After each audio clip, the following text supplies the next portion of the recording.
Bon, allez, c'est parti. On démarre. Si vous entendez bien et que vous voyez bien le partage d'écran, c'est parfait. Donc, ce soir, j'ai l'honneur de vous présenter Sarah Botmy, donc, qui a bien voulu et bien venir partager un petit peu de son savoir avec vous ce soir. Et je suis vraiment super contente de t'accueillir aujourd'hui, pour la première fois du coup.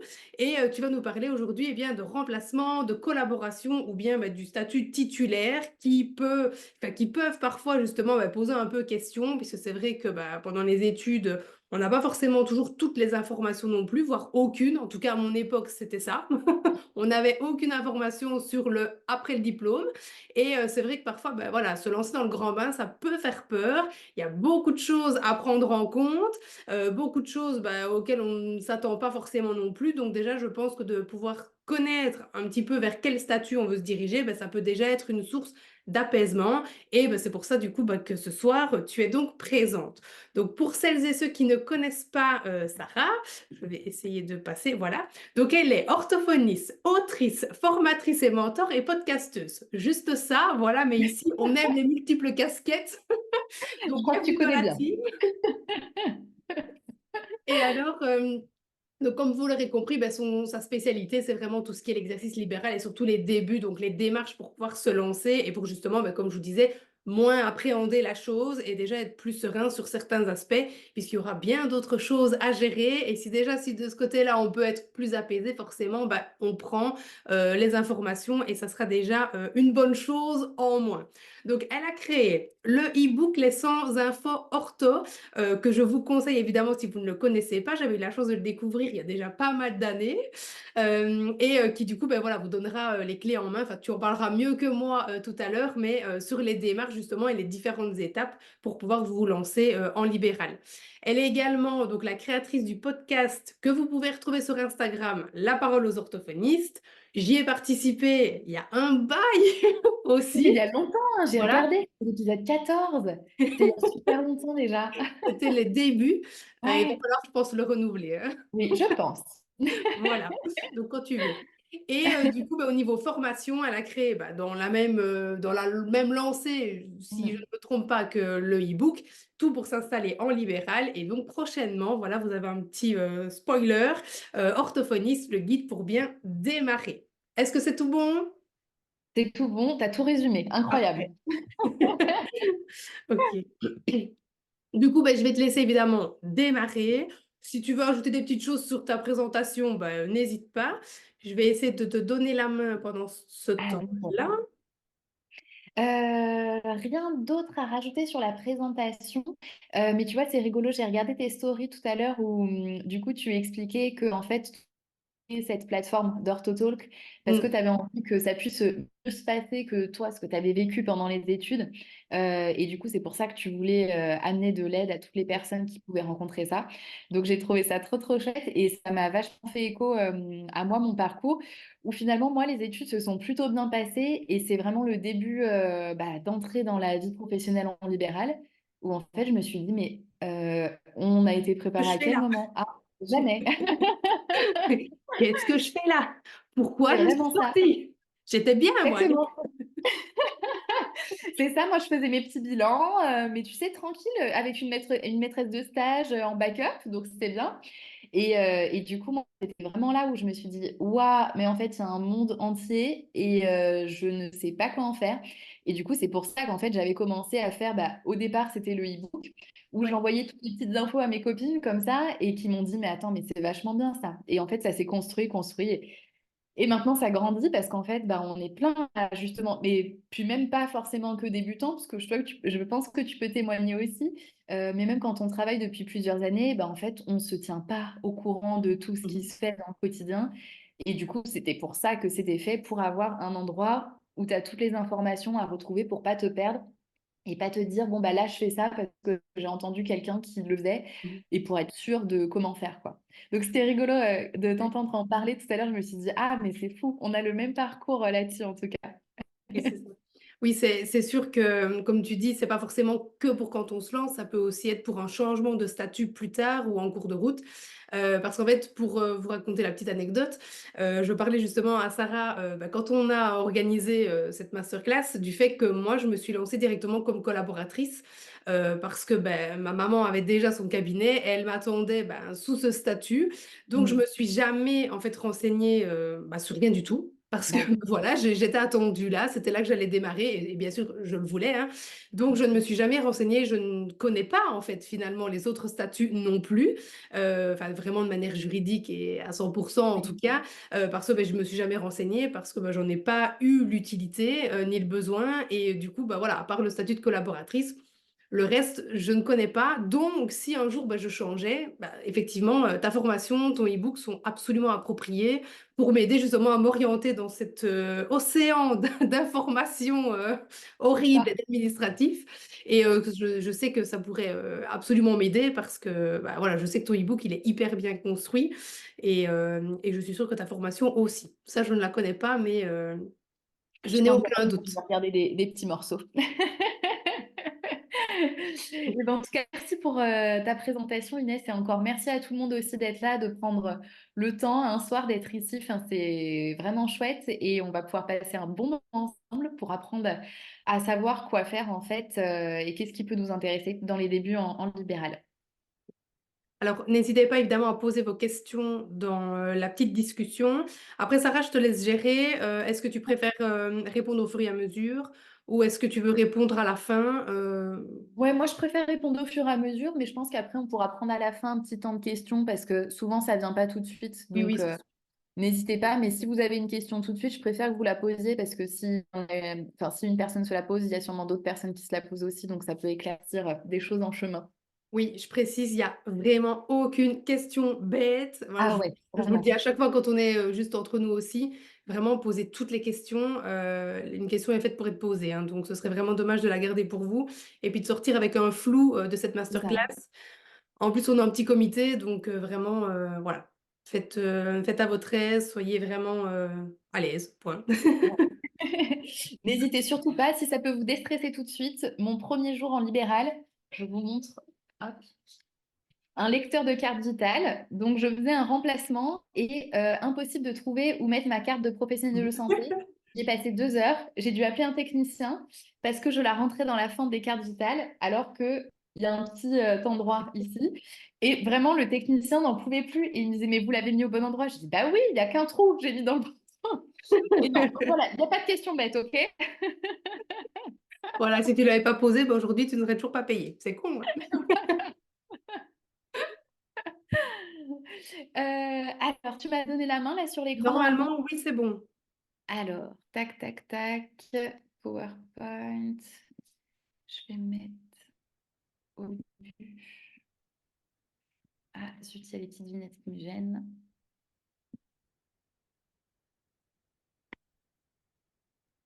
Hop, c'est bon, vous voyez mon écran? Parfait. Nickel. Donc, comme on disait avec Inès, on va parler des 3 statuts différents qui s'offrent à nous quand on est en libéral. Parce que, hop, on peut se poser des questions un petit peu. Je sais que moi, sur mes 2 dernières années, je savais que je voulais faire du libéral, mais j'avais aucune idée de sous quelle forme l'exercer. Et en fait, c'est un peu flou parce que finalement, quand on fait des stages, la plupart du temps, on est avec des maîtresses de stage qui sont titulaires. Et donc, du coup, on n'est pas hyper renseigné sur les autres statuts qui sont possibles. Je ne sais pas s'il y a des remplaçants qui prennent des stagiaires, comme c'est un statut un peu particulier. Des collaboratrices peut-être, mais peut-être un peu moins. C'est beaucoup des titulaires qu'on voit, donc je me suis dit que c'était super important de le voir parce que c'est des choses qui sont intéressantes quand on débute. Donc le sommaire, je vous enverrai, enfin je t'enverrai le diapo, Inès, si tu peux le mettre à disposition s'ils ont envie. Top. Merci. Donc en libéral, il y a 3 statuts qui sont possibles, remplacement, collaboration et être titulaire.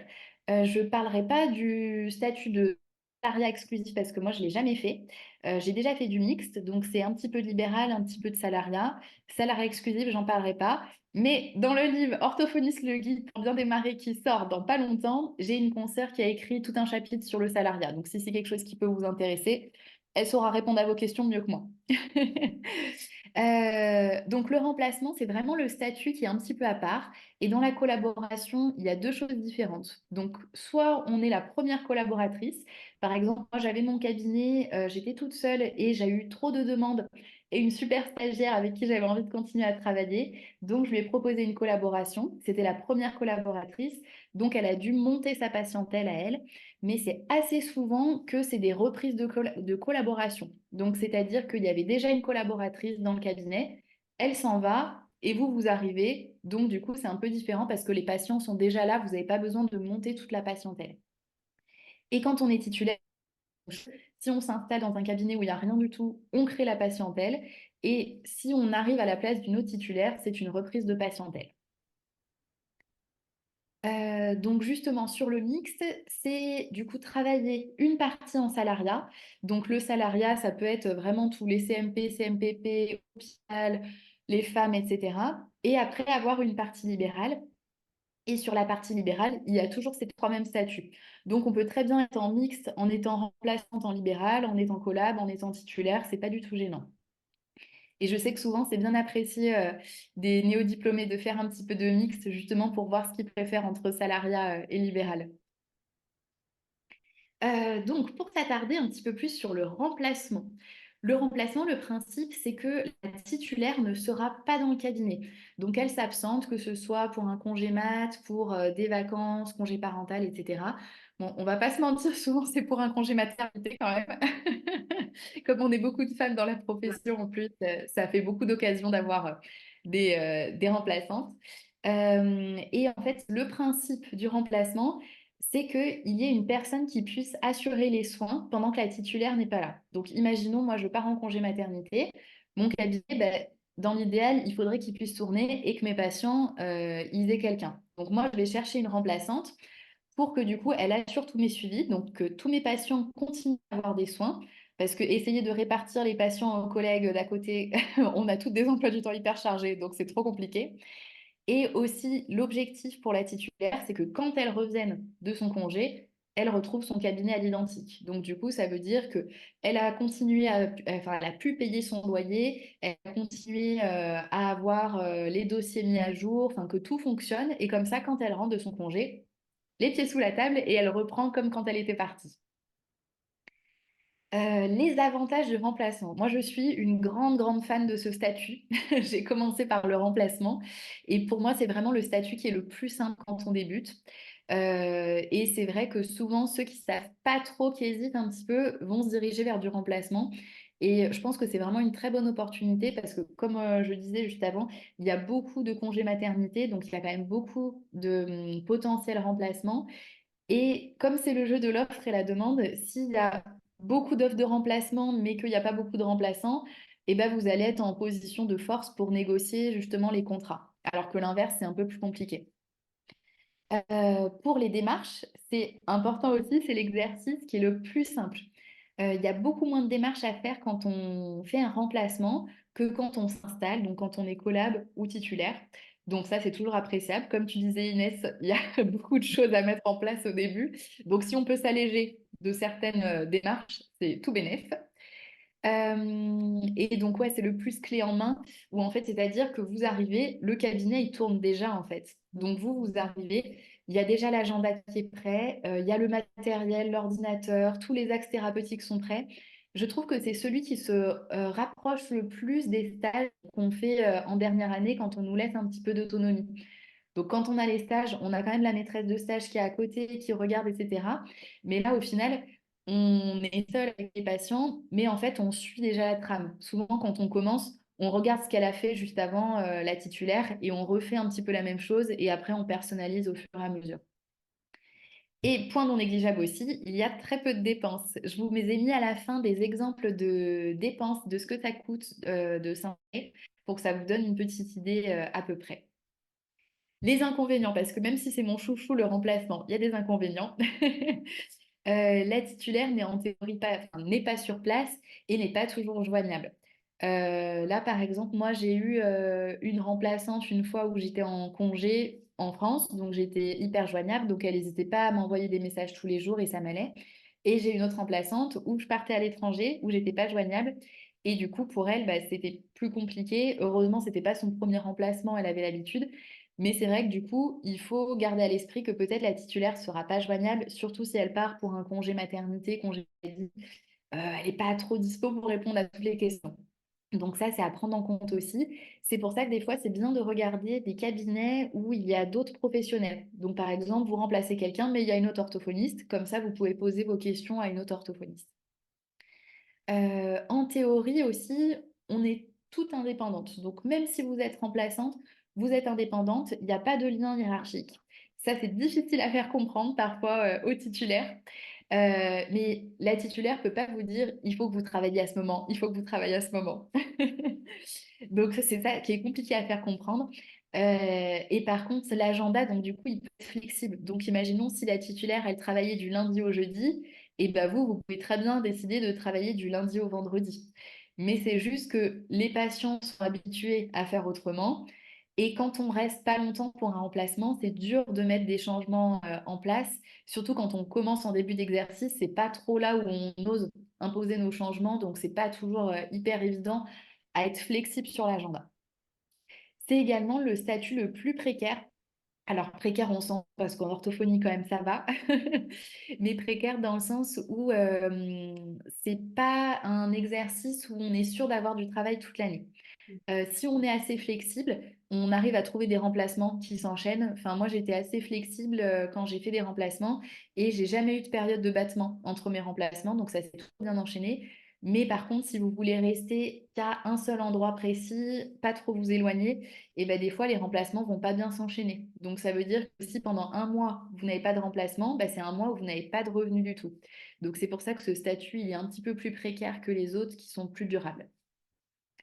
J'ai pas regardé le chat. Ah mince, comment j'y accède? Il Il y a n'y a des pas de questions. question, t'inquiète pas, je regarde au fur et à mesure. Si jamais il y en a une, à la limite, je t'arrête. Et voilà. Ouais, tu me diras parce que je sais pas comment Mon y accéder. rôle. Voilà, je gère les commentaires. Au top. Ensuite, donc la collaboration. Donc ça, la collaboration, c'est vraiment le statut qui est entre deux. Donc du coup, toi, c'est ce que tu fais, Inès. Oui. Donc tu me diras. Ouais, Vas-y. j'attends de voir si tu vas parler du statut hiérarchique parce que du coup, je pourrais donner un magnifique exemple de ma situation et de ce que j'ai vécu pendant 8 ans. Et vas-y. Donc la collaboration, en théorie. Là, ce que je vous dis, c'est en théorie parce que la collaboration, c'est un petit peu entre deux aussi. C'est pour éponger une demande. Donc là, par exemple, moi, comme je vous disais, j'avais trop de demandes sur mon secteur. De toute façon, je pense que c'est un petit peu partout pareil, sauf à certains endroits. Et j'avais très envie de travailler avec une autre orthophoniste. Et donc là, ma stagiaire, on s'est extrêmement bien entendu et on ne se voyait pas ne pas travailler ensemble. Donc c'est pour ça que je lui ai proposé une collaboration. Mais le principe, c'est quand même d'exercer en toute indépendance. Donc, c'est-à-dire que normalement, on ne peut pas imposer de choses, d'emploi du temps, etc. Et c'est vrai que pour être du côté de la titulaire, c'est vraiment quelque chose où je fais très attention. Et je sais qu'on en parle très souvent avec ma collaboratrice aussi, parce que justement, moi, j'ai pas du tout envie de mettre ce lien hiérarchique. Et je sais qu'au début, elle, comme elle commençait, qu'elle m'avait eu en maîtresse de stage, elle pouvait avoir tendance justement à se dire que c'était moi sa chef. Et donc, du coup, on en a beaucoup discuté pour dire, bah non, on est toutes les deux indépendantes. Et là, ça y est, ça fait quelques mois, donc du coup, ça roule bien. Et donc là, elle me demande plus pour prendre de nouvelles prises en charge. Enfin, elle gère son emploi du temps comme elle veut. Et c'est vrai que parfois, elle pouvait me dire, ah là, je vais être absente, je vais pas bosser. Je lui dis, fais comme tu veux. Tu feras comme tu veux. Et ce qui nous aide aussi là-dessus, c'est que ça, je vous en parlerai plus tard au niveau de la redevance, mais du coup, au niveau de ce qu'on se doit comme sous, on a bien encadré les choses et ce qui fait qu'en fait, moi, je suis peu impactée par le fait qu'elle travaille beaucoup ou pas beaucoup. Et donc ça, je pense que ça nous aide aussi à gérer le fait qu'on ait une relation enfin, où il n'y a pas de lien hiérarchique très marqué. Toi, du coup, Inès, tu voulais partager quelque chose de différent? Ben, du coup, nous, dans le cabinet, on est à la base, enfin, à la base, elles étaient deux. Ouais. titulaire et associée. Ensuite, elles ont accueilli du coup une troisième qui, elle, a eu le statut de collaboratrice parce qu'effectivement, bah, elles avaient trop de boulot et donc bah, pas assez de leurs deux petites mains pour gérer toute la patientèle qui arrivait et qui était de plus en plus en demande. Mm. Du coup, ben voilà, la troisième s'est installée comme collaboratrice et moi, je suis arrivée aussi comme collaboratrice bien, bien plus tard, parce que je pense que ça faisait déjà 15 ans que la première collaboratrice était là. Bon, moi, je ne me suis greffée forcément parce que, bon, ben, enfin, c'est ma maman, donc la titulaire, la première titulaire à la base, bon, c'était logique que je les rejoigne. Elles étaient à la base OK. Donc voilà. Et par contre, moi, je ne suis pas du tout arrivée dans un contexte où il y avait trop de demandes. Donc j'ai créé ma patientèle petit à petit et je pense qu'il m'a fallu 1 an et demi pour avoir un horaire presque complet. Je le complétais justement en les remplaçant elles quand elles partaient en vacances et comme ça, ben, je pouvais avoir justement un horaire plus ou moins complet. Après, de mon côté, ça s'est très mal passé en fait et pour celles qui me suivent peut-être potentiellement depuis un moment sur les réseaux, c'est quelque chose que je n'ai jamais partagé. Donc on est en pleine exclu ici. Mais voilà, moi effectivement, ça s'est mal passé parce que il y a vraiment eu ce problème hiérarchique où Ah ouais. ma maman, une fois que je suis arrivée, bah, est très vite partie. Elle ne travaille plus qu'en EHPAD, donc en home s'il y a des Belges ici. Et en fait, ce qui s'est passé, c'est que l'autre titulaire et la collaboratrice, bah, qui était très copine, bah, se sont un petit peu crues supérieures à moi et du coup, bah, m'ont imposé pas mal de choses, comme mes horaires, de devoir dire quand je partais en vacances ou pas. Si elle, par exemple, partait en vacances et que du coup, bah, moi, je les remplaçais, que j'avais donc organisé mon horaire avec leurs patients, puis que finalement, elle revenait plus tôt, bah, on me reprenait les patients. Donc, tant pis pour moi. Ce qui s'est passé aussi, c'est que du coup, ben, dès qu'il y avait des nouvelles entrées de patients, ben, moi, j'avais jamais de regard dessus. Je prenais ce qu'elle voulait bien me donner ou me laisser. Voilà, parce que c'était souvent, ben, malheureusement, hein, pour les patients, même si je les aime tous, hein, mais voilà, des pathologies ben, qu'on ne veut pas. Voilà, un peu Ah. les pathologies bêtes noires de l'orthophonie, en tout cas pour la majorité des gens.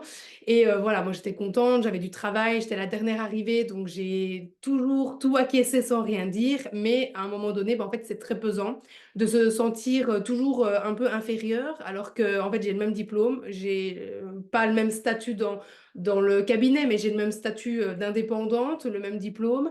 Et ben, d'avoir tout le temps le même type de patient qu'on ne choisit pas non plus, même si attention, j'ai jamais trié mes patients, mais en fait voilà, on a quand même des choses avec lesquelles on est plus à l'aise et moins à l'aise. Et à un moment donné, ben, ça pèse en fait énormément de se lever tous les matins pour aller faire des pathologies ben, avec lesquelles on n'est pas forcément à l'aise, ou qu'à un moment donné, ben, on en a jusque-là, et que ben, j'ai cru pendant un moment ne pas avoir cette liberté en fait de pouvoir aussi m'imposer. Et en fait, ben, vivre ma vie d'indépendante comme je l'étais et le pourquoi j'étais arrivée là finalement. Donc voilà, tout ça pour dire, bah, n'ayez pas peur justement de prendre votre place. Ne vous laissez pas, bah, désolé, mais bouffer comme j'ai pu le faire, en pensant que ben, dernière arrivée, je devais rien dire, que collaboratrice, ben, j'étais un peu inférieure, donc c'est normal que c'était elle d'abord qui devait se servir, alors qu'en fait, ben, pas du tout. J'étais tout aussi légitime qu'elle à prendre ma place, à prendre des patients aussi parce que j'aimais ce type de pathologie et qu'à la base, je fais un métier, certes, pour vivre, mais aussi pour kiffer en fait ce que je fais parce que c'est un métier pour moi passion, aussi énergivore soit-il. Et Euh, surtout toi qui crée plein de choses en plus, enfin, on sent que voilà. ça te nourrit. Donc, ouais, c'est hyper important. Moi, j'ai besoin de me lever le matin et de me dire, mais je vais avoir une bonne journée, quoi. Même si à Pierre, Paul, Jacques, bon, on n'a pas trop envie de les voir, mais on sait que le reste de la journée va quand même être sympa. On va faire des chouettes choses. On a créé du matos qui nous a fait vibrer la veille. On a envie de le mettre en place. On a envie de voir si ça va plaire aux patients, si ça va avoir l'effet escompté, etc. Et finalement, ben voilà, on arrive dans une dynamique où tout devient un peu fade, on y va par obligation. Et ça, c'est vraiment le mood dans lequel j'étais, ben, surtout à mon retour de congé maternité, puisque, autre scoop, pendant mon congé maternité, donc j'ai eu une remplaçante. Donc j'étais bien contente de l'avoir trouvée parce que ça a été très compliqué de trouver quelqu'un. Voilà, donc j'ai vraiment eu la chance, c'est que la première est venue et elle a Ah, décidé cool. de... Oui, la première que j'ai trouvée est venue. Donc, vraiment, j'ai eu de la chance parce que j'ai eu que 3 demandes et les deux autres, c'était totalement à côté de la plaque. Elles n'étaient pas du tout en fait dans la bonne région ni rien. Donc, bref. Et du coup, bah, ce qui s'est passé, c'est que comme moi, je voulais diminuer un petit peu pour justement me consacrer à la création, on avait dit qu'elle deviendrait donc troisième collaboratrice. Et donc, de ce fait, ben, mes deux autres collègues qui se pensaient donc au-dessus de moi m'ont pris mes patients. pendant mon congé, pour pouvoir laisser soi-disant les nouveaux, qui arrivaient à la collaboratrice pour qu'elle puisse avoir un horaire que je rappelle, j'ai construit moi toute seule et qu'elles se sont pas tracassées de m'aider. Mais du coup, ben voilà, donc moi quand je suis revenue de mon congé mat, je suis passée de 75 séances semaine à 15 séances. Ça a été franchement une douche froide et en fait, je n'ai jamais, jamais, jamais réussi à compléter mon horaire parce que ben, malheureusement, moi, je suis dans une région où on est vraiment énormément d'orthophonistes et c'est une toute petite région et clairement, remplir les horaires, ben, c'est de plus en plus galère.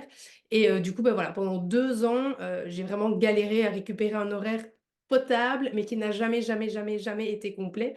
Et voilà, aujourd'hui, je me dis, bah, si en fait j'avais pris conscience dès le départ, mais ça, je pense aussi que c'était un problème de compréhension du statut que j'avais.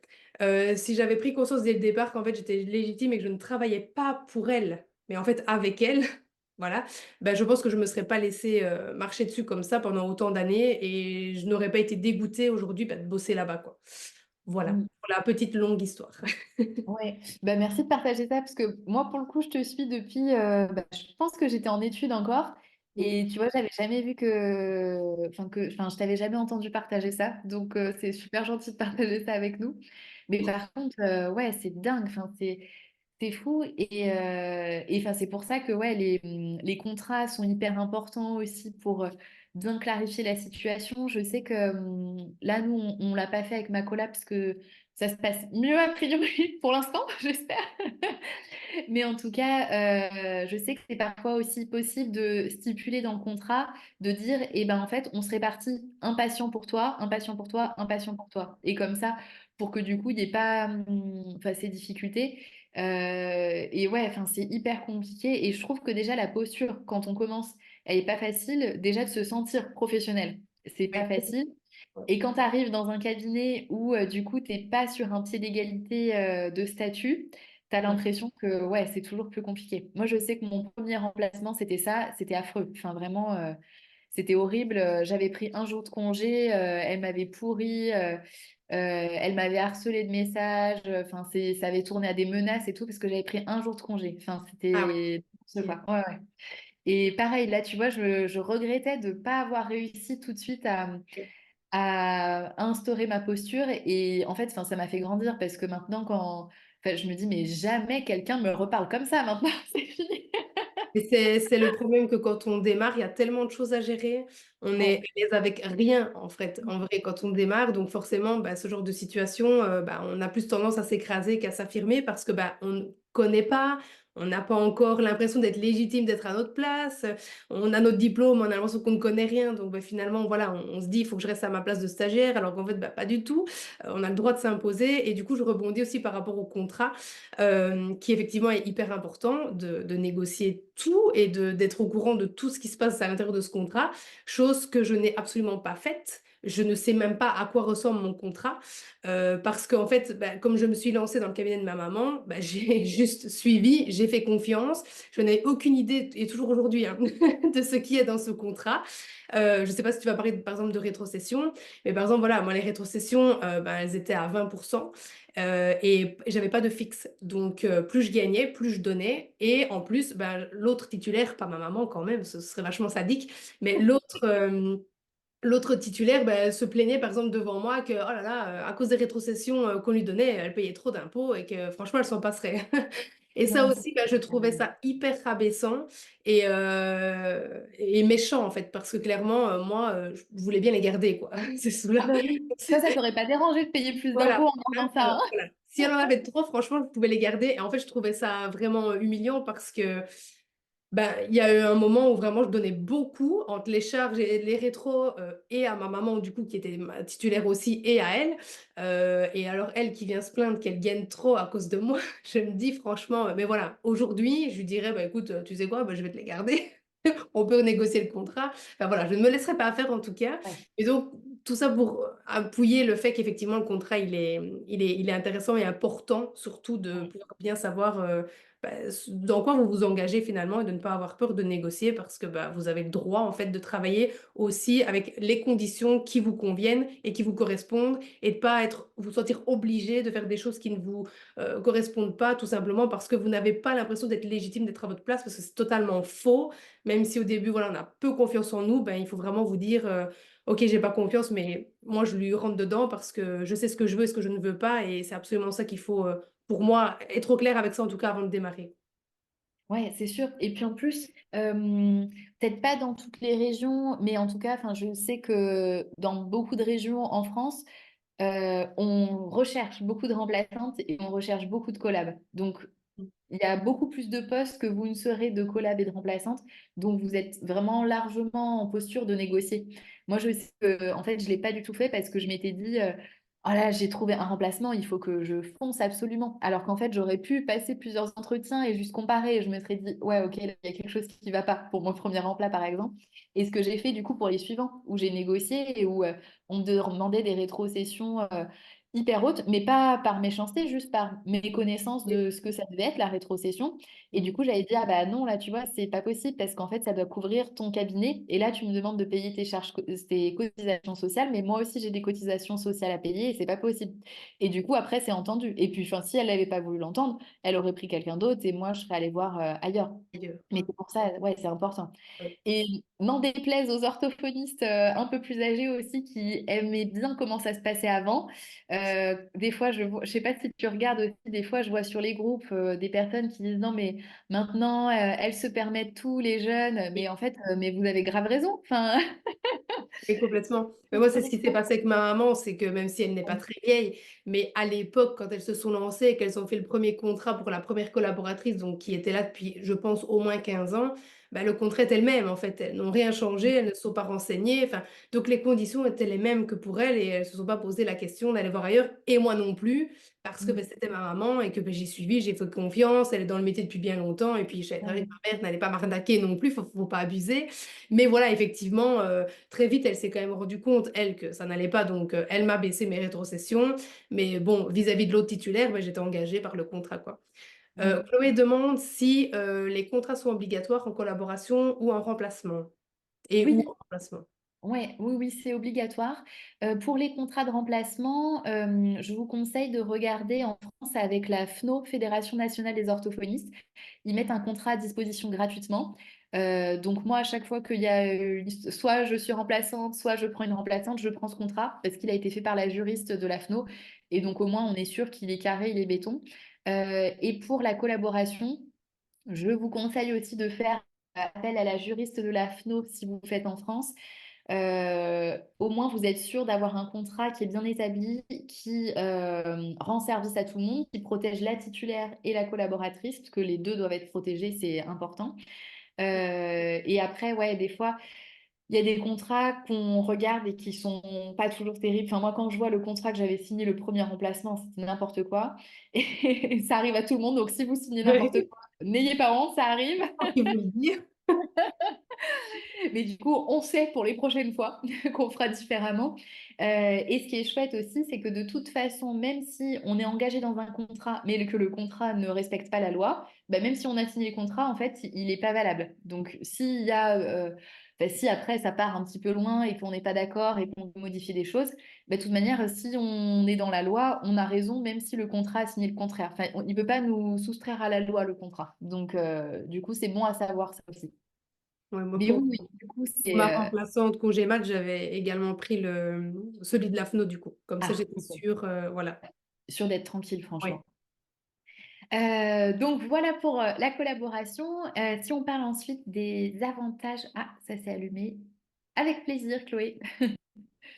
Donc ensuite, pour les avantages de la collaboration, donc tu pourras en rajouter si jamais dans les avantages et inconvénients aussi.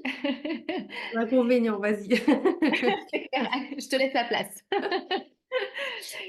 Dans les avantages, il y a une titulaire qui est sur place si on a besoin. Et ça, quand on commence, si c'est une titulaire avec qui on s'entend bien, c'est chouette. En tout cas, je sais que là, ma collab, elle était super contente bah, que je sois sur place. Bon, après, c'est vrai qu'en plus, moi, le l'IPA, c'est vraiment mon dada. Donc, du coup, dès qu'elle avait des questions, c'est vrai que c'était pratique, quoi. Ce qui est un avantage aussi, c'est qu'on a une indépendance totale dans son agenda. Donc, en théorie, toujours. En théorie, on peut gérer son agenda comme on veut, faire les horaires qu'on veut, prendre les patients qu'on veut aussi. Après, dans la pratique, ça peut être un peu différent. Il y a également peu de dépenses d'installation. Donc, ça aussi, c'est à bien regarder dans les contrats et à négocier et comparer. Logiquement, dans la collaboration, la collaboratrice arrive et met les pieds sous la table. Il faut qu'il y ait le matériel qui soit fourni, un ordinateur, le logiciel, imprimante, etc. Moi, je sais que là, c'est ce que j'ai fait pour ma collaboratrice, ce qui, du coup, me fait des dépenses en plus au départ pour, du coup, pouvoir l'équiper et qu'on soit toutes les deux OK. Mais après, elle n'a pas de dépenses d'installation à faire, ce qui est quand même cool aussi quand on démarre, parce que mine de rien, on n'a pas forcément l'argent de côté quand on commence, pas forcément envie d'emprunter non plus. Et du coup, c'est un statut qui est chouette aussi et qui ressemble au remplacement sur ce point-là. Si on reprend une collaboration, donc là, imaginons Inès, tu pars du cabinet et quelqu'un a la place, et ben du coup, elle est censée reprendre tes patients de ta collaboration. Et du coup, elle n'a pas toute la patientèle à créer. Donc, si elle veut la compléter, elle le fera, mais il n'y a pas tout à créer. Donc, ça, c'est chouette parce que du coup, elle reprendra tous tes dossiers, tous tes axes thérapeutiques, etc. Donc, ça aussi, ça allège un petit peu. Et donc, toi, c'est ce que tu avais fait, du coup, création de la patientèle. Et ben, du coup, tu avais dû monter toute la patientèle, recontacter toutes les personnes, faire tous les bilans, etc. Donc, ça, c'est un petit peu plus chronophage et un petit peu plus fatigant. Mais au moins, du coup, tu fais à ta sauce, tu as tes bilans, tu sais où tu vas. Mais ce qui était intéressant pour parler de mon expérience par rapport à ça, c'est que j'ai pu aussi du coup commencer vraiment petit à petit et Mm. vraiment me faire la main sur le vrai côté professionnel avec des vrais patients, des Ouais. vrais parents aussi de patients à gérer et de ne pas avoir directement peut-être 50 patients d'un coup où je me suis dit, enfin où j'aurais pu me dire, ouh là là, comment je vais faire, comment je vais pouvoir gérer tout ça. Là, d'un coup d'un seul, j'ai X bilans à refaire ou à faire passer, etc. Qu'ici, ben, j'ai vraiment pu le faire petit à petit. Donc c'est vrai que ça, c'était chouette, même si voilà, l'inconvénient, c'est que forcément, bon, ben, quand on démarre avec peu de patients, on sait pas trop où on va non plus, on sait pas combien de temps ça va prendre, de pouvoir se faire connaître, d'avoir des patients ben, qui viennent et qui sont orientés chez nous, etc. Donc voilà, il y a du pour et il y a du contre. Niveau organisation et gestion du stress et mise dans l'ambiance, je trouve que c'était très chouette du coup de pouvoir créer ma patientèle. Après, voilà, c'est vrai que parfois, bon, on stresse un petit peu du où on va, mais sinon, voilà, je pense que les 2 sont chouettes en vrai. Et évidemment, je ne peux pas faire peur à celle qui pourrait reprendre une collaboration avec 50 patients, hein. Parce que voilà, d'un autre côté, vous serez tout de suite dans le bain et puis hop, vous apprendrez directement à gérer un gros horaire, plusieurs patients. Ça se fera tout aussi naturellement que si on devait créer sa patientèle. C'est juste que forcément, ben, ça sera un petit peu plus fatigant et chronophage dès le début, quoi. Mais voilà, je pense que les 2 ont leurs avantages et leurs inconvénients de toute façon. C'est ça, plus fatigant parce que du coup, ça te fait plus de rendez-vous, mais au final, tu n'as pas besoin de faire Moins tous de les actes stress. thérapeutiques, etc. Donc, ouais, Oui, c'est à voir. c'est ça.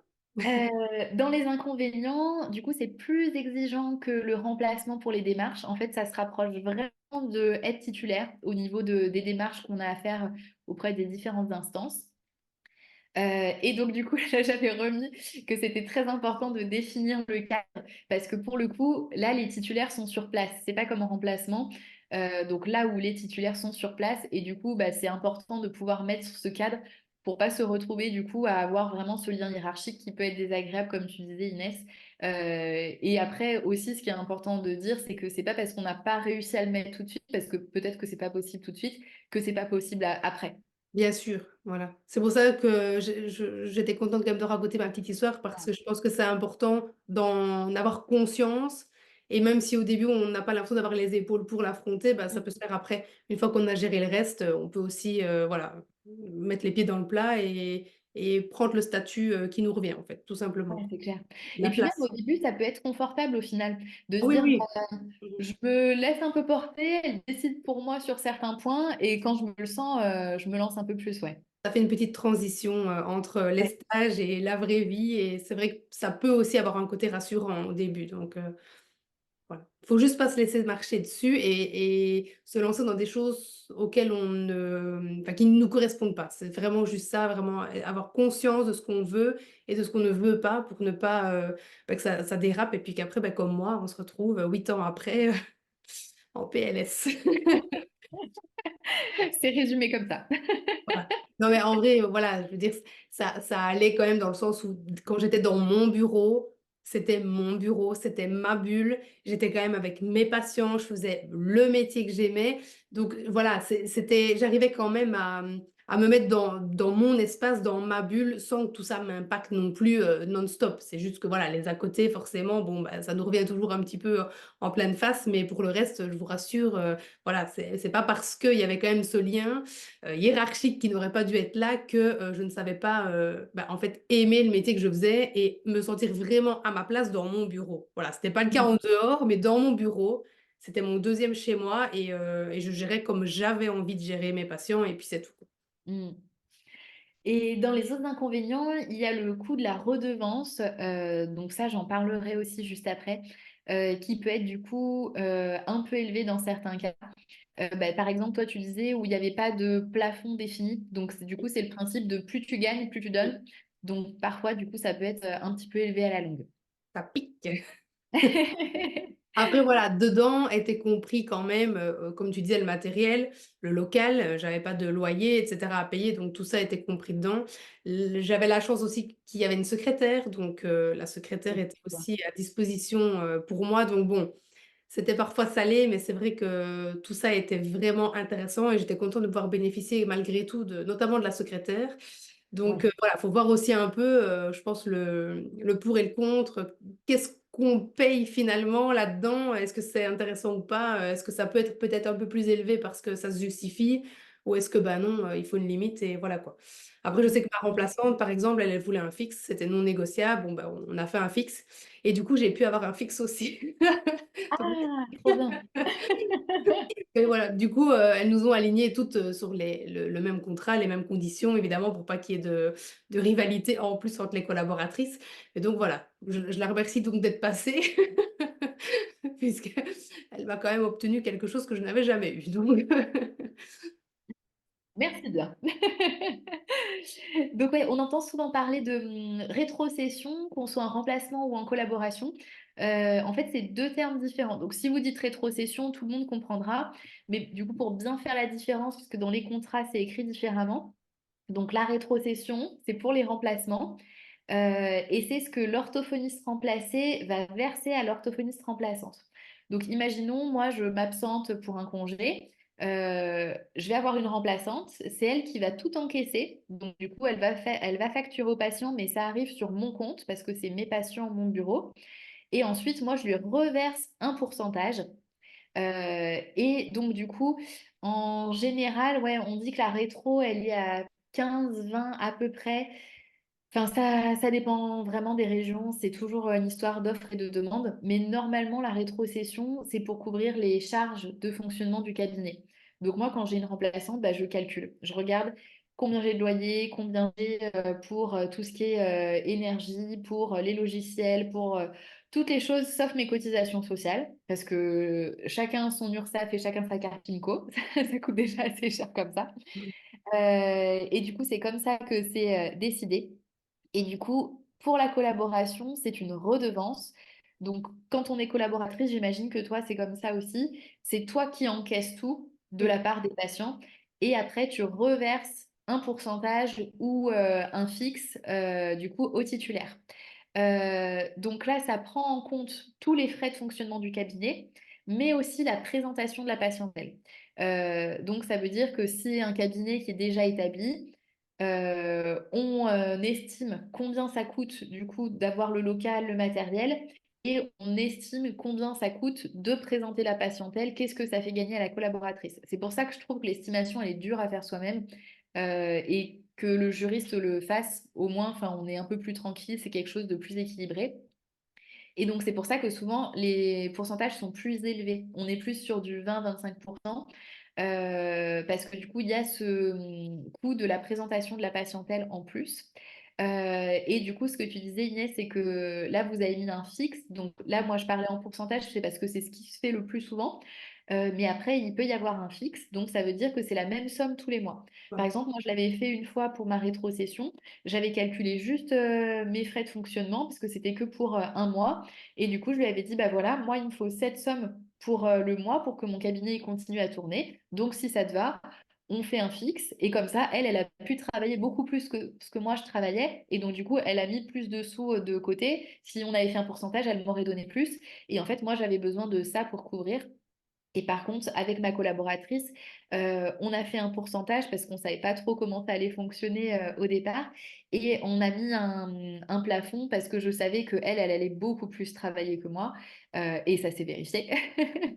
Et donc, du coup, on avait mis un plafond pour que bah, justement, en fait, tout ce qu'elle fasse en plus, bah, elle a épongé ma liste d'attente. On a encore du monde, mais elle est allée démarcher, elle aussi. Et je trouvais pas ça juste que du coup, je lui prenne sur cette partie-là.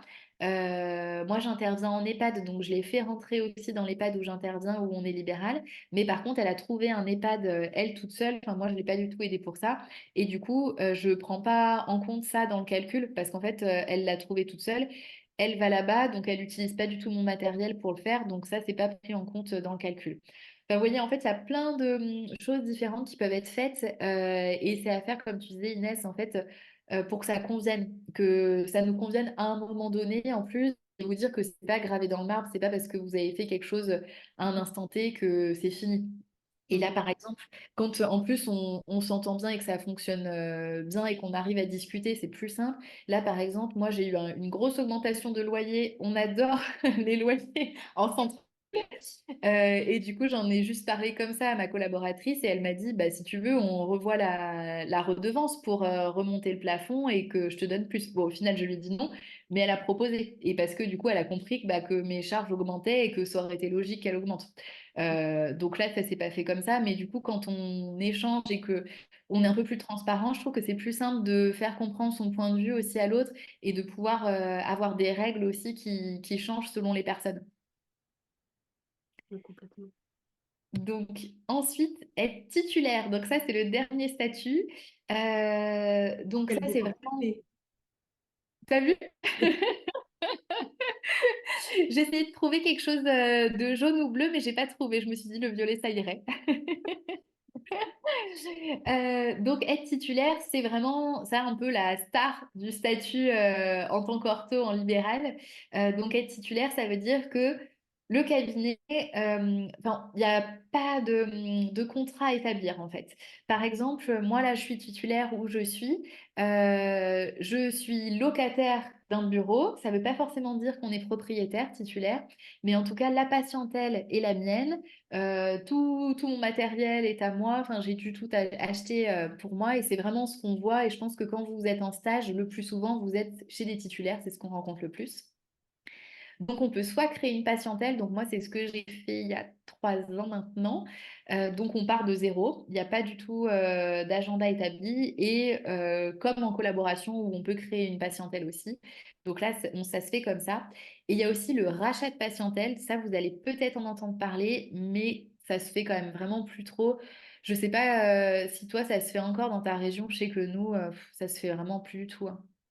Ben si, Ouais, parce que comme nous, on a beaucoup de mal en fait à remplir les horaires, ben c'est précieux.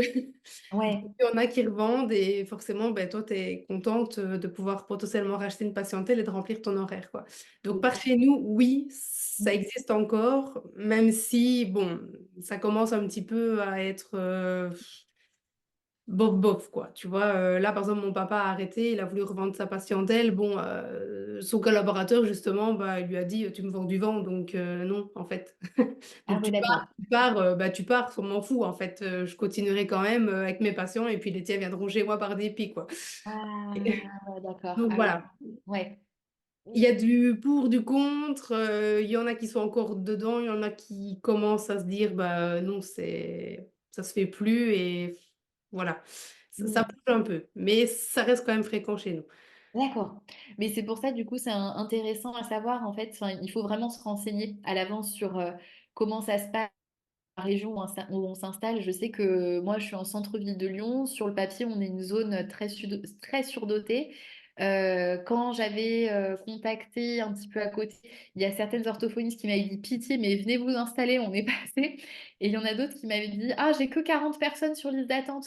Je m'étais dit 40 personnes, c'est déjà pas mal quand même. Et au final, enfin moi, je me suis installée, j'ai rempli mon agenda en 3, 4 mois. Ma collab est arrivée, je crois qu'elle l'a remplie en 2 mois et elle est arrivée. Et juste à ce moment, il y a une ortho qui s'est installée le bureau d'à côté, enfin vraiment dans le même immeuble, juste à côté. Et je m'étais dit, ah, je vais sentir passer là quand même 2 installations coup sur coup. J'ai rien senti passer du tout. Et c'est pour ça que, enfin, en tout cas, nous, dans notre région, ça se fait plus trop. Au début, j'avais regardé pour acheter une patientèle et en fait, on m'avait proposé 30 000 € pour acheter une patientèle et je m'étais dit, 30 000 € pour réussir à créer quelque chose en 3 mois. Enfin, moi, du coup, c'était pas équilibré parce qu'au final, le manque gagné que j'aurais eu le temps d'avoir un agenda complet, ça valait pas 30 000 € clairement. Non, c'est Donc, clair. à voir en fonction Oui. des situations, ouais, des Oui. localisations. Oui, parce que moi, il m'a fallu 1 an et demi, donc Ouais, voilà, là, c'était peut-être plus intéressant. Enfin, faut ouais, calculer. carrément. Et voilà, 1 an et demi, c'est quand même long. Et puis Ouais, après mon congé mat, 2 ans et toujours pas complété mon horaire, quoi. ouais. Quand je dis pas complété, c'était vraiment des boulevards, hein. Par exemple, je ne travaillais pas de 12h30 à 16h30, quoi. Ouais. Et puis quand tu dis Oui. ben, déjà de passer de 75 à 15, la diminution, enfin, ça change tout toi pour ton chiffre d'affaires, quoi. Ah oui, bah, les charges, elles continuent de tomber, mais toi, il y a rien qui rentre. J'ai un peu pleuré quand même, hein, je l'avoue. J'imagine. Mhm. Voilà, c'était pas très gai, hein. Ouais, bah, tu m'étonnes, purée. Et puis en plus, ouais, le chamboulement, tu reviens de congé mat, enfin, Ouais, ça fait plein de chamboulements dans ta vie et là, pas. il y a Ouais, les hormones en plus, fallait pas me faire chier, quoi. j'imagine. Donc, si on passe aux avantages et inconvénients, le plus gros avantage d'être titulaire, donc moi, c'est ce que j'adore, c'est pour ça que j'adore le libéral, c'est la liberté totale. Moi, personnellement, je ne me verrais pas travailler en salarié exclusif parce que bah, j'adore être ma propre patronne, n'avoir de compte à rendre à personne quand je me dis, ah tiens, je vais partir une semaine en vacances là. Ça, c'est très agréable. C'est vraiment son cabinet, ses décisions. Et du coup, il n'y a pas de lien hiérarchique qui peut s'établir parce qu'il n'y a pas de contrat qui est signé. Donc, je récapitule encore une fois, normalement, aucun lien hiérarchique, mais dans les faits, ça se construit un petit peu comme ça. Quand on est titulaire, il y a vraiment très peu de risques qu'il y ait un lien hiérarchique parce que du coup, les autres n'ont pas de droit de regard sur ce qui se passe dans votre agenda ou quoi. Donc, c'est beaucoup plus compliqué. Donc, on disait la création de patientèle. Donc, de tout. Si on crée sa patientèle, on décide de quel type de patient on va voir, quels horaires on va faire, combien de jours on va travailler, comment on va faire son agenda, agenda papier, agenda en ligne, on va pouvoir tout choisir. Et en rachat de patientèle, donc ce qui était un avantage du coup, c'est qu'on n'a pas de délai pour remplir son agenda, c'est que tout de suite, on peut commencer avec une patientèle établie. Dans les inconvénients, parce qu'il y en a quand même aussi, c'est le statut le plus exigeant parce que bah, au niveau des démarches, c'est là où ça demande le plus de démarches et au niveau du quotidien, c'est là où il y a le plus de choses à gérer. Je le vois du coup en comparant avec ma collaboratrice, c'est vrai que moi je gère beaucoup plus de choses dans le quotidien, dans bah, juste approvisionner le cabinet pour qu'il y ait des fournitures, qu'il y ait du matériel. Dans toute cette gestion-là, déjà, ça prend plus de temps que si on est collab et encore moins, enfin, pour les remplaçantes, c'est vraiment la voie royale si on n'a pas envie de s'occuper trop de choses. Et du coup, dans les inconvénients, on n'a pas forcément d'autres collègues orthophonistes sur place. Là où je me suis installée, moi, il n'y avait pas de collègues orthophonistes. J'étais avec une ostéopathe et une psy. Donc, c'est super intéressant pour avoir l'aspect pluripro, mais ça me manquait vraiment d'avoir une collègue orthophoniste où on puisse échanger sur des sujets qui nous concernent vraiment. Et c'est pour ça que j'ai retrouvé ça avec une collab. Mais du coup, c'est à garder en tête si vous voulez vous installer directement. Si vous estimez que vous avez besoin de collègues orthophonistes, il faut bien réfléchir à où vous installer et si c'est pas possible de trouver un cabinet avec d'autres orthos, peut-être du coup de passer par du remplacement ou de la collaboration dans un premier temps. Donc, je vous ai mis des chiffres. Je me suis dit que comme ça parlerait plus. Donc, j'ai dû remonter loin dans ma compta pour retrouver ça. Donc moi, quand j'ai commencé à travailler, donc c'était en août 2019, ça commence à remonter. Donc c'était en tant que remplaçante. Pour vous donner un exemple, en dépenses en 2019, j'ai eu seulement 400 €. Donc je sais que ça paraît beaucoup 400 € quand on est dans les études encore, mais en dépenses c'est pas beaucoup quand on travaille ensuite. Tu confirmes? Oui, oui. Donc voilà, les dépenses que j'ai eues, c'est juste des dépenses de déplacement, m'acheter un sac à dos, et mon assurance parce qu'il faut être assuré quand on travaille. Et du coup, je me suis dit, bon, ça parle pas trop parce que c'était que 6 mois. Et du coup, je vous ai mis après sur 2020. Après, il faut savoir que 2020, c'était l'année Covid. Donc, du coup, c'était un peu particulier. Donc, je l'ai mis quand même ce chiffre, mais bon, c'était un peu difficile d'estimer. Donc là, j'ai eu 14 000 euros de dépenses en 2020. Et parce que là, du coup, ouais, enfin, j'avais quand même en fait beaucoup de cotisations encore, beaucoup moins d'argent qui rentrait. Et là aussi, j'avais commencé un mixte en milieu d'année. Donc du coup, je travaillais moins en libéral. Donc ce chiffre, c'est pour vous montrer que quand même, ça change beaucoup par rapport au tout début, mais il parle pas trop exactement. Pour la collaboration, bah, j'ai demandé à ma collaboratrice, ce que moi, j'ai jamais fait encore. Donc là, elle a commencé en juillet 2023 et elle a eu 2 000 euros de dépenses en 2023. Et ces dépenses, du coup, c'est les cotisations sociales où on ne peut pas y échapper. Et c'est les rétrocessions, enfin, du coup, les redevances. J'ai écrit rétrocession, les Oui. redevances. Je modifierai le diapo. Et du coup, les redevances que moi, je lui demandais. Et ensuite, donc, quand je me suis installée en titulaire, moi, donc c'était en 2021, donc c'était pas un début d'exercice, ça veut dire que j'étais pas exonérée, parce que quand on commence, on est exonéré de certaines choses. Donc moi, j'avais plus ces exonérations-là, donc je payais vraiment plein pot. Et après, j'ai commencé à créer un cabinet, donc j'ai eu 28 000 euros de dépenses. Euh, la grosse partie de mes dépenses, c'était pour l'achat de matériel, puisque du coup, j'avais zéro mobilier, zéro matériel, rien du tout, donc j'ai dû tout acheter. C'est pour ça que c'était chouette d'avoir fait un remplacement avant, parce que du coup, j'ai mis plein de sous de côté en prévision de mon installation. Et je sais que j'aurais pas pu m'installer moi tout de suite à la sortie des études et j'avais pas forcément envie de faire un prêt pour m'installer. Je sais qu'il y en a qui le font et ça se passe très bien, mais c'était pas trop mon souhait. Et après, eh ben, le gros des dépenses, centre-ville lyonnais, donc c'est le loyer qui fait mal. Et après, c'est toutes les cotisations, pareil, où on ne peut pas trop y échapper. Et je vous ai mis l'année d'après aussi, 2022, pour que vous voyez, donc 21 000, où du coup, j'ai travaillé sensiblement la même chose, mais il n'y avait pas toutes les dépenses d'installation à faire, donc c'est pour ça que ça a baissé. Et je ne vous ai pas mis 2023 parce que j'ai beaucoup trop dépensé en 2023 et je ne peux pas mettre. Donc ensuite, c'était un petit peu pour résumer, selon moi, ce qui est idéal. En fait, si on sait qu'on a envie de bouger, de découvrir, de changer un petit peu de lieu d'exercice, le remplacement, c'est super pour ça. Et après, c'est aussi si vous avez envie de vous installer plutôt dans des zones qui sont sous-dotées. En fait, être remplaçante, ça ne compte pas comme une installation. Je ne sais pas si vous avez déjà entendu parler, il y a des zones où quand on s'installe qui sont sous-dotées, on a des aides pour l'installation. De mémoire, je crois que c'est 30 000 euros, donc c'est quand même pas négligeable.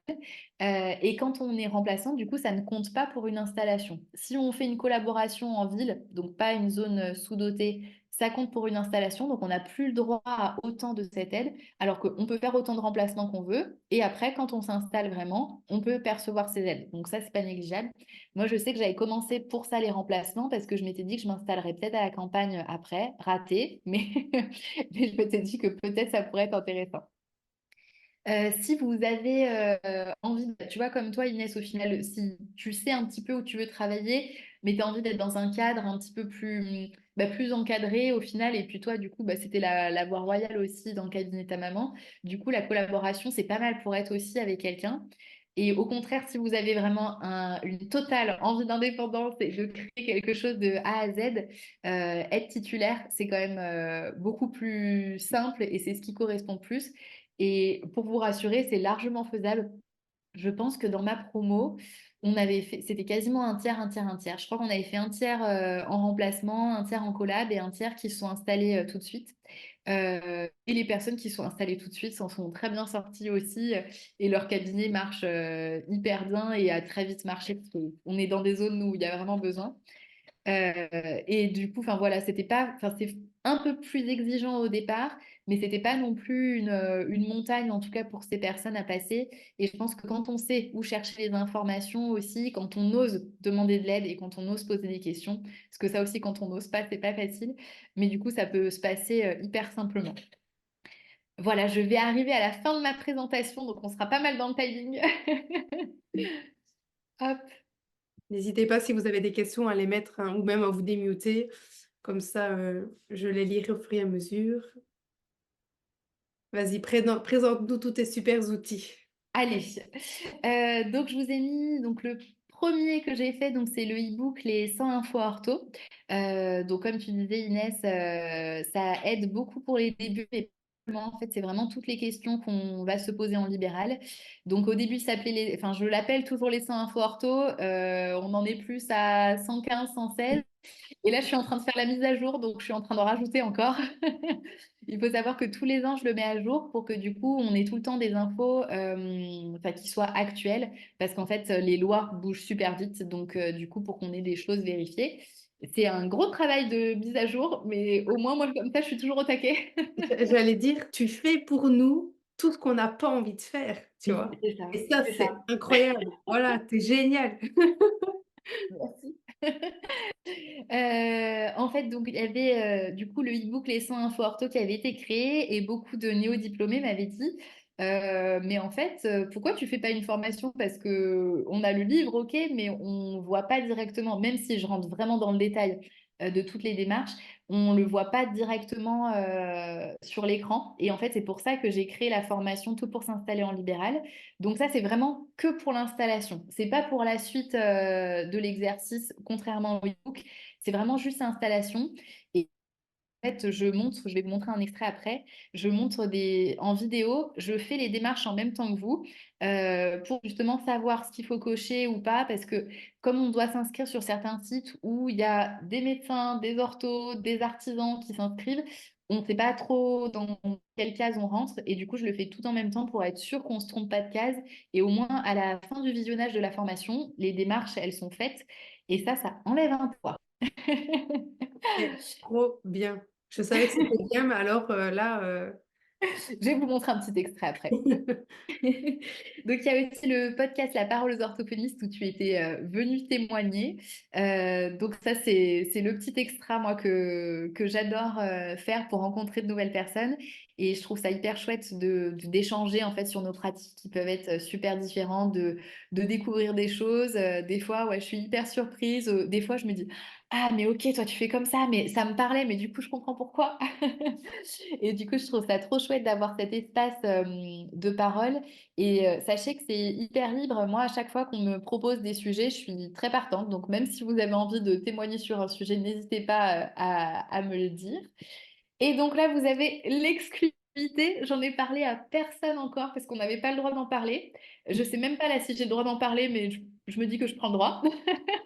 tout le monde garde le secret C'est ça, jusqu'au voilà. feu vert.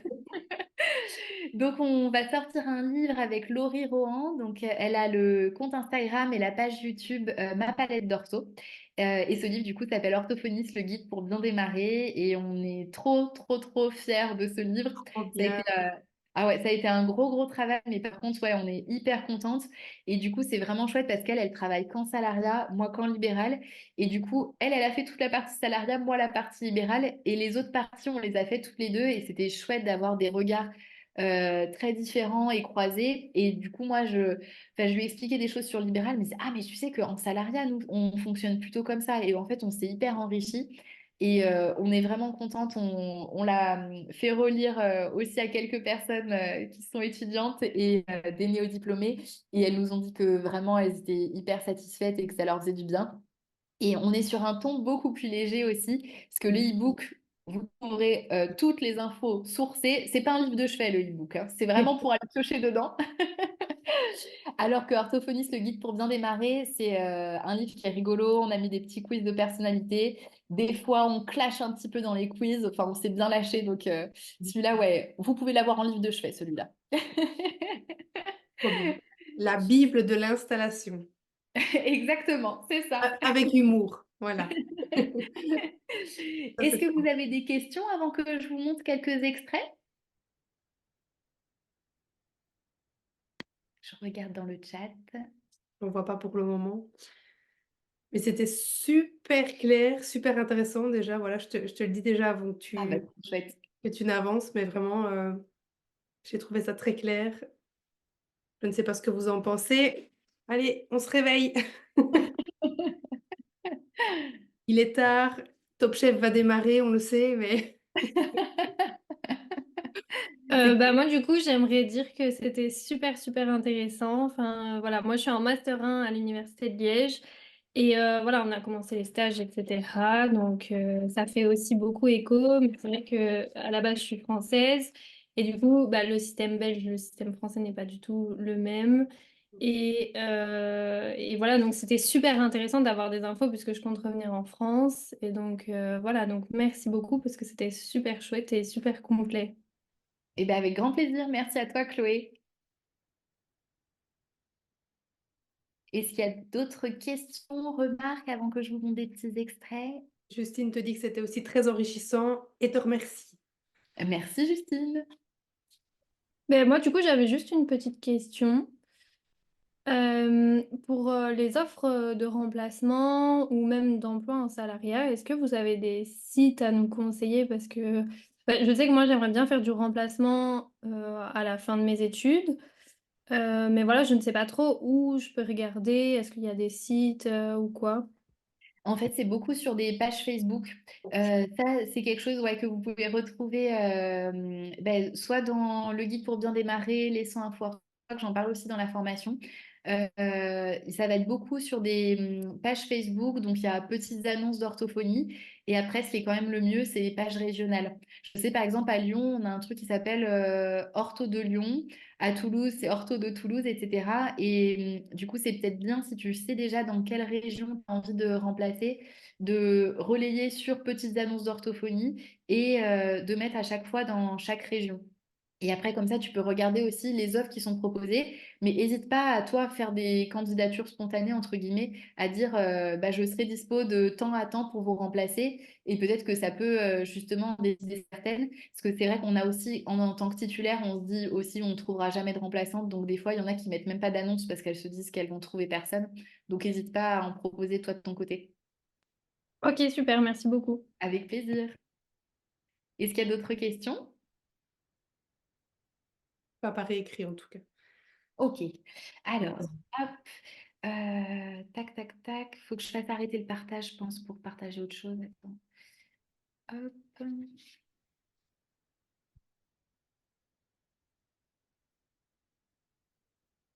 Euh, tac. Donc, je vais vous montrer juste un petit extrait des 100 infos ortho. Donc, ça, c'est la version 2023-2024 et il y en aura bientôt une nouvelle. Donc, c'est sous système de PDF. Vous allez voir pourquoi. Tout simplement parce qu'on peut faire des recherches. Par exemple, si je mets en plat. Ça va me proposer toutes les pages où on parle de remplacement. Et du coup, c'est beaucoup plus facile de faire ces recherches comme ça. Et tac, si je reviens au sommaire. Donc, vous voyez, il y a des choses sur avant de se lancer, le local, les premiers jours, comment ça se passe, toute la facturation. Vous voyez qu'il y a beaucoup de choses pour la facturation. Ensuite, pour tout ce qui est formation, législation, la compta, la fiscalité, on n'en a pas du tout parlé parce que bon, vous n'y êtes pas tout de suite, mais ça, c'est un gros point aussi. L'organisation, les patients, et j'ai mis des petits bonus avec le syndrome de l'imposteur, qui est très intéressant aussi à regarder. Hop. Donc ça, c'était pour le e-book Les 100 infos ortho. Je vais vous montrer la formation. Euh, Mince, où est-ce que c'est? Est-ce que c'est là? Ouais, c'est là. Hop. Donc là, j'avais pris. Donc vous avez tout le sommaire ici. Donc les modes et lieux d'exercice. Donc ça, c'est ce dont on a parlé aujourd'hui ensemble. Je parle un petit peu plus des lieux d'exercice aussi. Et après, moi, je trouve que vraiment le gros point de cette formation, c'est sur les démarches. Donc là, j'avais pris CPAM au hasard. Et donc quand on lance. Donc la caisse primaire d'assurance soins, qui, si Donc elle là, doit je vous explique pourquoi on doit s'immatriculer à la CPAM. Et j'avance dans la vidéo pour trouver. Hop. donc on va la consulter. Et donc là, on peut regarder toute la convention et après, Hop, je fais les démarches en même temps que vous. Donc, du coup, je prends les fiches qui sont à remplir, je les complète en même temps. Et du coup, c'est beaucoup plus simple. Au moins, vous êtes sûr de noter les bonnes choses aux bons endroits. Et là, il y a pour tous les organismes. Et à chaque fois, je dis qui est concerné. Comme les remplaçantes sont concernées par un peu moins de choses, à chaque fois, j'explique. Comme ça, vous savez que si vous êtes en remplaçant, vous n'avez pas besoin de tout faire. Si vous faites collab ou titulaire, il y aura besoin de tout faire quand même. Donc ça, du coup, c'est pour la formation. Et donc là, le livre, j'ai vu aujourd'hui que le livre était disponible en précommande, j'étais trop contente. Et donc, je vous montre un petit extrait. Hop, donc le guide pour bien démarrer. Donc, on parle de c'est quoi être orthophoniste, l'exercice salarial, l'exercice libéral, suivre un patient, qu'est-ce qui est important de faire, et les responsabilités et les limites du métier. Et donc, on fait hop, un petit test de personnalité. Donc ça, c'est chouette qu'il l'ait mis. Euh, Comme ça, je vous laisse. Si vous voulez regarder dans le replay, vous pourrez le faire de votre côté. Et après, dans les réponses, on s'est un petit peu lâché aussi pour mettre des trucs un petit peu sympas. Celui-là, c'est pas le plus piquant. Ils l'ont pas sorti le plus piquant. Il y en a où je me suis vraiment lâchée. Ils m'ont dit, t'es sûre de mettre ça? J'ai dit, ouais. Faut dépoussiérer le truc, hein, écoute, faut y aller à fond. Exactement, c'est ça. Donc voilà, du coup, pour mon travail là-dessus. Ah oui, je vais remettre le pot. euh, tac. Et donc, du coup, comme vous faites partie, comme vous êtes des ortho-talkers, avec l'accent, J'adore. J'ai déposé le nom avant que tu le fasses pour c'est moi. grave, vas-y, prends-le. Donc, du coup, ça me tenait à cœur de vous proposer 15% de réduction sur le livre, le e-book et la formation. Sur l'autre livre, c'est pas moi l'éditrice, donc je peux pas vous le proposer. Mais en tout cas, sur les 100 infos ortho et surtout pour s'installer en libéral, donc avec le code ORTHOTAL, que vous avez 15% de réduction. J'ai pas mis de date de fin de validité, donc même là, si vous êtes au tout début de vos études, quand vous sortirez dans je sais pas combien d'années en fonction d'où vous êtes, ça sera toujours valable. Donc voilà, Trop voilà bien. ce qu'il en est de ma présentation. Un grand merci pour le cadeau, pour ton temps et pour cette masterclass trop enrichissante. Vraiment, j'ai trouvé ça génial, super clair, super fluide. Donc voilà, vraiment merci pour ton temps. N'hésitez pas si vous avez des petites questions en dernière minute. Et sinon, bah, merci aussi à vous d'avoir pris votre temps ce soir, d'avoir fait honneur à Sarah. Et j'espère bah, en tout cas que ça vous aura autant plu qu'à moi, qui ai presque envie de me relancer. Presque. C'est à ça. En tout cas, ta formation me donne vachement envie. Je me dis que tu aurais pu sortir avant moi et sortir ça avant. Ça aurait été vachement plus simple, je pense, malgré tout, parce que, bon, voilà, ma maman, ça faisait quand même déjà au moins 20 ans qu'elle était sortie, donc forcément, les démarches avaient beaucoup évolué déjà Bah, et évoluent tout le temps. Donc, ah bah c'est clair, tu vois, je le vois à chaque fois que je fais les mises à jour, hein. La formation, j'avais sorti une première version et en fait déjà l'année dernière, il y avait des procédures qui avaient changé, donc j'ai ah retourné des ouais. calculs vidéo. Donc c'est pour ça des fois je suis pas habillée pareil. Voilà, donc vous avez bien conscience du travail de dingue qu'elle fait. Et bah, franchement, je te remercie de faire un travail comme ça bah, pour toutes celles et ceux qui en ont besoin, parce que franchement, il fallait que quelqu'un s'y colle. Et bah, chapeau, franchement, de l'avoir fait, parce que ça doit franchement pas être simple. Et j'aurais jamais voulu faire ça, moi. Mais Voilà, en je plus, suis honnête. tu sais que le pire, c'est que d'habitude, moi en fait, tout ce qui est administratif, j'avais un peu horreur de ça. Et en fait, je me suis dit, je fais quoi? Soit je subis toute ma vie, soit je prends le problème à bras le corps et j'essaie de comprendre. Tu t'es vacciné, là, carrément, là. Bah, écoute, c'est bien, au moins, voilà. Tu te rends compte que rien n'est insurmontable, et ça, c'est bien aussi, quoi. Ouais, c'est clair. Je vois Camille, Chloé, merci beaucoup à toutes les deux. Merci tout le monde, franchement, d'être venus parce qu'en plus, on a débordé un petit peu sur le timing et je sais que vous avez des journées bien remplies, donc Ouais, c'est vraiment sympa à vous d'avoir pris le temps d'être là ce soir. ok. Mais si vous n'avez pas de questions, du coup, ben, je vous libère. Sarah, encore une fois, mille merci. Je mettrai le replay, du coup, ben, sans doute ce soir, si jamais il y en a qui veulent revoir certains passages. Et Et voilà, écoute, je mettrai également les liens évidemment, formation, e-book et cetera pour celles qui sont intéressées. Tout sera enregistré, sur le Telegram, sur Facebook et sur la plateforme, comme ça on est sûr qu'on te retrouve partout. N'hésitez pas évidemment aussi à aller la suivre sur Insta, elle poste des super choses, sur les 2 comptes d'ailleurs et voilà, bah, peut-être, à bientôt. Si tu as d'autres choses à un jour à nous partager, ce serait évidemment avec grand plaisir et voilà.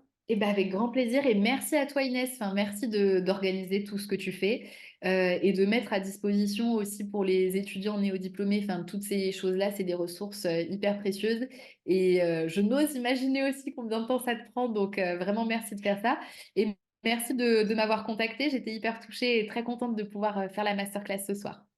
Avec grand plaisir. Bonne soirée et merci Bonne encore à tous soirée à tout le monde. et à Au bientôt revoir. Sarah sur ton podcast peut-être. Ouais, je t'appelle. Ça marche. Allez, bonne soirée tout le monde.